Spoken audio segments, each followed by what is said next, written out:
తీసుకున్నాం మనము. ఒకటి ఖాళీ, ఇంకో దాంట్లో water. What I'm doing now is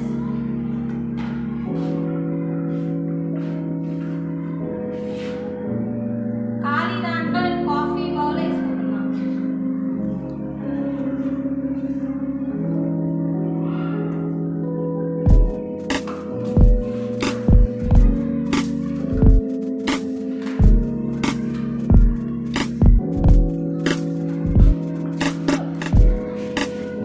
నీళ్ళల్లో కాఫీ బౌల్ వేసుకుంటాను. నెక్స్ట్ రైట్ వీడియో సూపర్ వస్తుంది, కొంచెం జాగ్రత్తగా కానీ ఒక్కసారి చూడండి.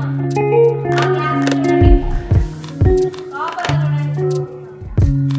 మా కాఫీ వేసి, కాఫీ పౌడర్, కాఫీ బాల్ వేసి నీళ్ళు పోసినాను. వెంటనే కలర్ చేంజ్ అయిపోయింది.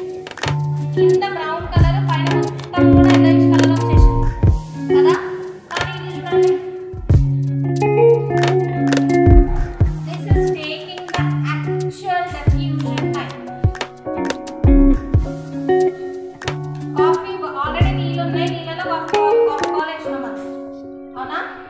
కింద చూడండి, ఫస్ట్ ఒక కలర్ వచ్చింది, అవునా. కొద్దిసేపు అయిన తర్వాత ఆ కలర్ పైకి వస్తుంది.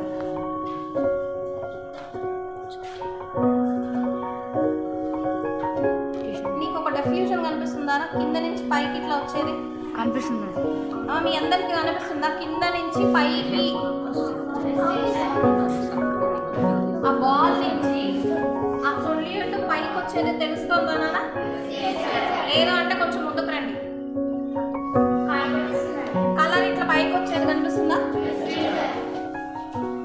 ఎస్,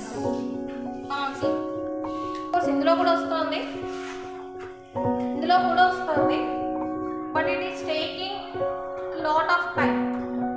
అంటే అంత క్లియర్గా కనబడట్లేదు వాస్తవానికి, కానీ ఇందులో చాలా. ఇదే డిఫ్యూజన్. కింద డార్క్ కలర్, అవునా. కింద ఉన్న డార్క్ కలర్ ఏమైతుంది? స్లోగా పైకి వచ్చేసి ఫస్ట్ ఉన్న కలర్ ఇప్పుడు ఉందారా? కాస్త కలిపితే సమానమైన కలర్ వచ్చేసింది.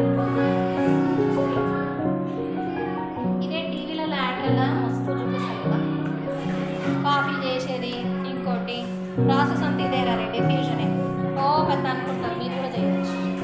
మన కాడ అన్ని స్కిల్ వస్తాయి. చూడండి, ఫస్ట్ ఉన్న పిక్చర్ని ఈ పిక్చర్ని కంపేర్ చేసినాం అనుకో, ఎంత డిఫరెన్స్.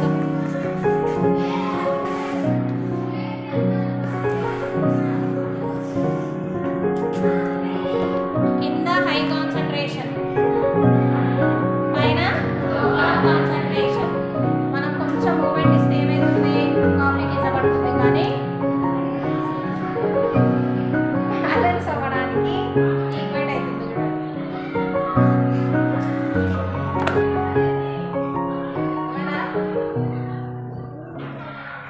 సమానమవుతుందా? అయిపోయింది సార్ నానా.